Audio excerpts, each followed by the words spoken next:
Ini kisah nyata, saya alami. Suatu waktu saya diundang ceramah ke Palopo. Palopo itu kalau naik mobil dari Makassar kurang lebih 10 jam. Ya. Nah, saya selesai takziah malam jam 10 saya berangkat, jam 10 malam. Begitu saya naik mobil, salah satu nikmat yang Allah berikan, saya gampang tidur. Gampang betul tidur. Kalau saya naik pesawat, belum terbang saya sudah tidur. Itu kalau saya naik mobil, kalau saya sudah baring, karena saya di belakang sopir, saya tidur saya. Nah, sampai di kampung namanya Kera, itu gunung, hutan, tidak ada rumah. Tiba-tiba singgah itu mobil jam 1 malam, jam 1 singgah mobil. Kaget kak, mana ini sopir ini? Moto kato? Mana sopirnya? Oh kulihat, oh kencing. Dia turun dari sebelah kanan, kencing dia. Saya turun juga, moto kak kencing deh. Turunlah saya, kencing juga.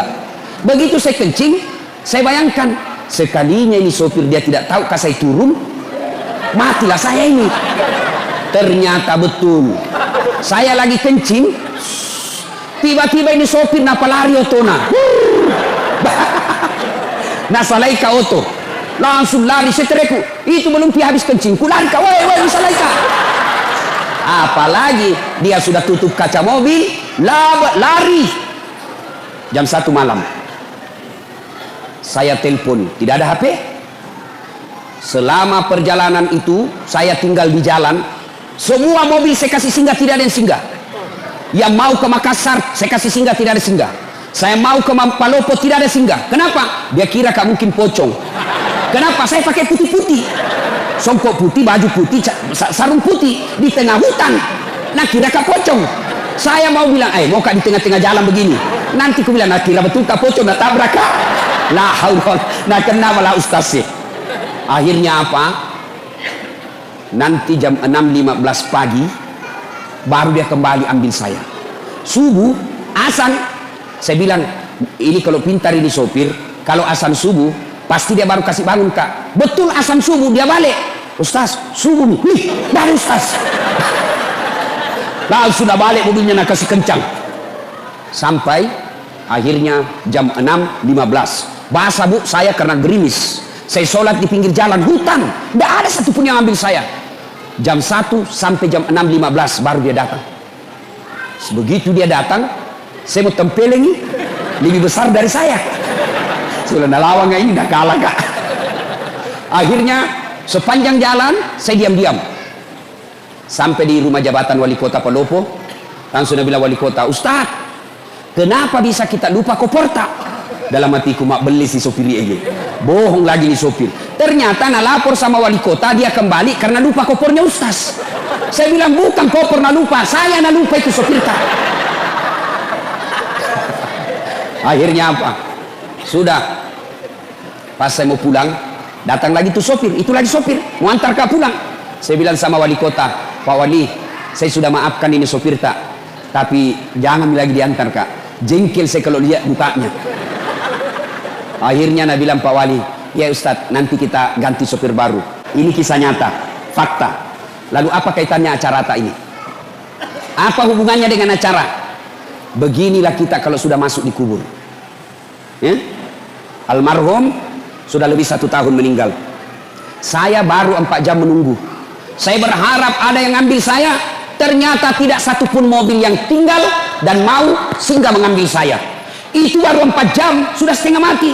Beginilah orang yang dikubur, menunggu kiriman amal. Ternyata tidak ada yang kirimi amal. Saya baru 4 jam di pinggir jalan, hujan, masih merasa menderita. Bagaimana kita kalau sudah masuk di kubur? Ayo, saya berharap ada mobil yang singgah mengambil saya. Saya berharap ada mobil yang mampir mengambil saya. Ternyata tidak ada. Begitu juga kalau kita mati. Berharap maki ada yang doakan ki. Berharap ada yang sedekahkan kita. Berharap anak istri kita doakan ki. Ternyata mereka lupa kita. Ini nih kalau mati maki. Beginilah kita. Ibu bapak pernah lihat orang meninggal? Ibu-ibu pernah lihat orang meninggal? Pernah? Bukan pernah, sering. Kalau ada orang meninggal, 3 yang mengantarnya dia ke kubur. 1, keluarga. 2, harta. 3, amal. 3 yang ngantar, 2 balik, tinggal 1 temani kita.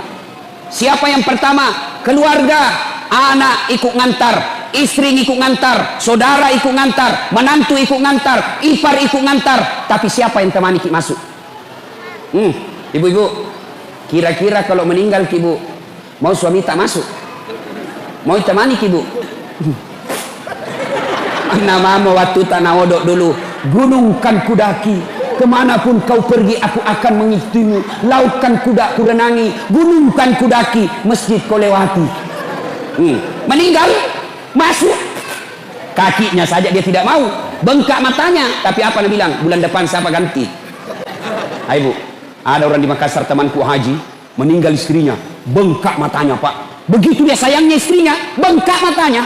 Apa dia bilang? Ustadz, rasanya tidak bisa lagi kulanjutkan hidupku. Ini separuh jiwaku hilang Ustadz. Sama lama ini istri saya luar biasa, tapi sekarang hancur perasaanku. Tidak bisa aku rasa lanjutkan hidupku. Saya bilang, hebatnya ini bapak ini, sayang betul sama istrinya. Sekalinya beberapa bulan kemudian, saya pergi jogging, lari-lari sore di Karebosi. Ada perempuan temani, putih, masih muda, tidak pakai jilbab, tidak ikat rambut, begini-begini. Saya bilang, Haji, siapa itu Haji? Dia bilang, yang baru Ustaz. Apa ya? Ibu, ini ibu-ibu kalau mati Ki, yang sudah muka-muka sakaratil maut, siapa doakan Ki? Siapa yang masuk temani kita? Amal keluarga tidak bakal dia akan ikut. Yang kedua, yang temani kita ke alam kubur, apa itu? Harta kita, mobil kita setengah mati kita cicil, rumah kita setengah mati kita cicil, harta-harta motor kita semua datang, karpet pun ada ikut mengantar kita, cerek-cerek ikut mengantar kita. Tapi begitu masuk di kubur, ada kira-kira masuk harta? Ini yang tebal-tebal cincinnya, yang tebal-tebal emasnya masuk. Siapa yang punya itu harta tak? Cincin, gelang, anting-anting, siapa yang miliki? Anak mantu. Ya kalau anak mantu tak baik, kalau anak mantu tak juga tidak sholat, setengah mati kita cari harta, ternyata masuk di kubur tidak ada yang temani Ki. Tidak mentang-mentang dia kaya, banyak tambangnya, banyak pesawatnya, banyak bisnisnya, meninggal, apa nak bilang anaknya? Kasih masukkan kita HP supaya bisa meng-SMS. Enggak, jangankan HP, jangankan baju, jangankan celana, jangankan serban, semua tidak ikut. Hanya satu yang ikuti kita, apa? Kain kafan. Itu saja, kain kafan, bukan kain sutra. Mentang-mentang dia kaya dikasih kain sebanyak-banyaknya, tidak. Mentang-mentang dia kaya dikasih televisi masuk, tidak. Semua hartamu dia meributkan anak-anakmu. Yang ketiga, yang ikut mengantar kita, apa? Apa yang mengantar kita yang ketiga? Amal. Inilah yang setia. Amal kebaikan maupun amal kejahatan kita akan ikut setia sampai ke dalam kubur. Ibu bapak saudara-saudara sekalian, kalau orang sudah masuk di kubur, tidak ada harapan pak. Tidak ada lagi.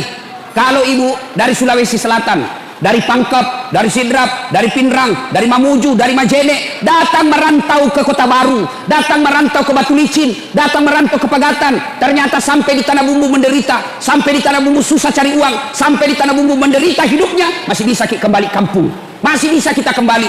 Tapi demi Allah, kalau kita sudah masuk kubur, kau senang atau tidak, tinggal kau di situ. Coba, Bapak Ibu pernah bayangkan, pernah rasakan mati lampu? Pernah rasakan mati lampu? Sering. Coba lihat, bayangkan kalau mati lampu. Bagaimana kalau mati lampu di rumah, tiba-tiba ada ular masuk di rumah tak?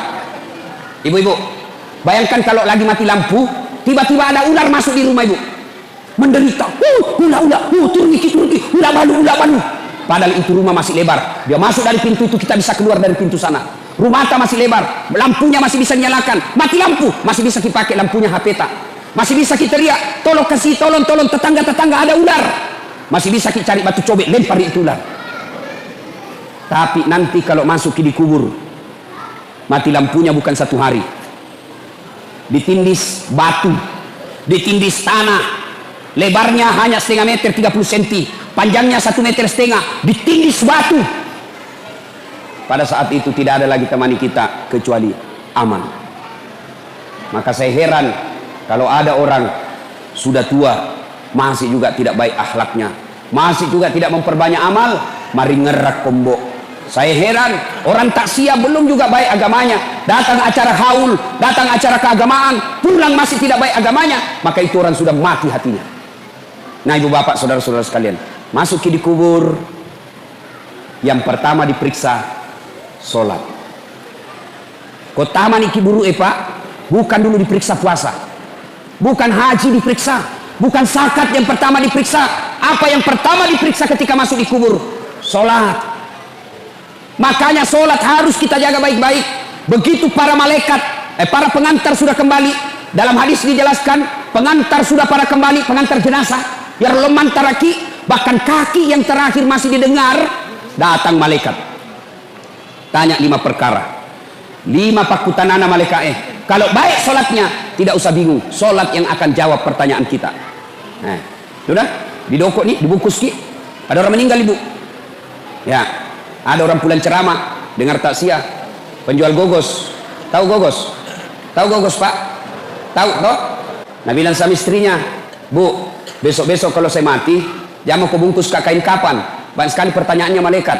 Jadi apa pak? Dokok bawa nak daun loka. Bungkus saya pakai daun pisang.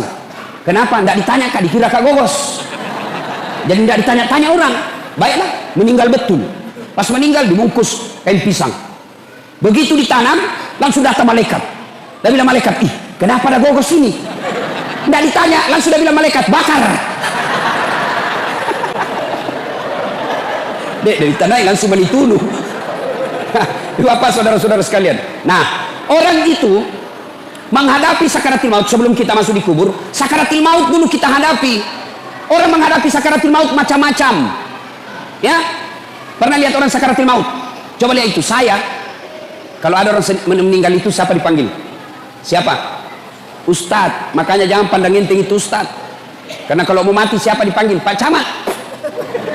Tidak tahu mengaji. Siapa dipanggil? Kepala dinas. Oh lari.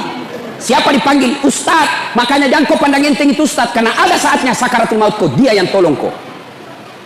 Adalah orang meninggal. Coba lihat macam-macam itu orang meninggal pak. Ada orang saya lihat orang sakaratul maut. Madang nasa ngugi kan macam-macam itu orang sakaratul maut. Kata Nabi, orang kalau sakaratul maut, biar kau kasih air seluruh yang ada di lautan, tidak akan mengobati rasa hausnya. Haus, malaikat atau kemadak ibu. Makanya lihat orang-orang sakaratul maut, naik turun itu tenggorokannya. Coba lihat itu, dibacakan sadat kok. Bahkan ada di Sulawesi Selatan ibu-ibu. 1 minggu nih sakaratul maut, tidak mati. Ingat, kalau ada orang lama sakaratul maut, berarti lama disiksa itu. Saya kasihan. Saya datangi, saya bacakan Yasin. Bismillahirrahmanirrahim. Yasin. Langsung dibangun ibu. Pergi kok. Nah lempar kak botol aqua. Jangan mengaji sini, panas telingaku. Salai. Barusannya ada orang saya ngajikan panas telinganya. Saya ulang lagi. Bismillahirrahmanirrahim. Yasin. Nah, lempar kak lagi. Basah bajuku. Saya tinggalkan. Saya bilang, peringatan ini. Saya tanya anaknya, pintar jitu mengaji mama tak? Lalu itu ustaz mama ajiku. Tidak nak tahu memang mengaji kesian. Haji tidak nak tahu mengaji. Banyak haji begini sekarang. Saya seandainya menteri, maka syarat menunaikan ibadah haji lancar ngaji. Pasti turun pendaftar. Bu, kalau ada yang tidak tahu ngaji di sini, belajar ki. Belajar ki. Masih sakit itu komate kina dek tesing mengaji. Kenapa? Wawancaranya nanti di akhirat. Pernah ya orang wawancara di akhirat nanti kalau diwawancarai ki malaikat, tanya jawabnya malaikat bukan bahasa Bugis, bukan bahasa Jawa, bukan bahasa Indonesia, tapi apa? Bahasa Al-Quran. Jadi kalau dia tidak tahu mengaji, tidak tahu nanti kalau ditanya. Maka belajar ki. Matuan ini ustaz, masa masuk TKTPA? Jangan maki masuk TKTPA. Masa mau ki dilantik? Bagaimana caranya ustaz? Panggil remaja masjid di rumah tak, suruh ajar ki. Majelis taklim yang kita itu mestinya 1 kali sepekan ajar ngaji. Bukan cuma dengar ceramah, ajar ngaji. Kalau ibu meninggal tidak tahu ngaji, masih sakit itu masih sakit. Ajak lalu. Jangan lalu ki bilang wita topi na witai. Wita totu. Belajar ki mengaji. Wita tu wita. Nah ibu bapak saudara-saudara sekalian. Maka seluruh pengantar balik, maka datanglah malaikat. Bertanyalah ini malaikat. Marabuka, siapa Tuhanmu? Kalau baik solatnya, solat akan berkata, mundur kau. Dasat, mundur. Selama kau hidup, kau pelihara solatmu. Sekarang saya pelihara kamu, saya yang jaga kamu. Marabuka, siapa Tuhanmu? Solat kita menjawab, Allahu Akbar. Wih, mungkar giling kepala. Itawa, jagonya. Barusan ku dapat ini. Ditanya lagi, man nabiyuka, siapa nabimu? Ashhadu Allah ilaha illallah wa ashhadu anna Muhammadar Rasulullah. Malaikat bilang, ih, tambah jago. Orang tanah bumbu ini. Itu kalau baik solatnya. Akhirnya mungkar bilang, kir. Nakir. Kau maju nakir. Nabi bilang munkar nakir, sedangkan kau mundur, apalagi saya wakil ji, munkar nakir. Nabi bilang kalau begitu kita naik melapor. Naiklah melapor di aras Allah. Ya Allah, ada hambamu, saya tanya, man rabbuka? Dia jawab, Allahu Akbar. Allah berfirman, oh bukan dia yang jawab, tapi solatnya. Karena dia baik solatnya, tidurkan dia seperti nikmatnya tidur pengantin baru. Masih ingat waktu pengantin baru, Bu? Enak nih itu pengantin baru. Sampai saya selalu mau ulang, tapi tidak kada wani. Coba, itu kalau baik solatnya. Kalau tidak beres solatnya, kembali pengantar, datanglah dia, datang malaikat, ditanya, "Marabuka, siapa Tuhanmu?" Langsung kaget. Tunggu dulu, orang baru datang.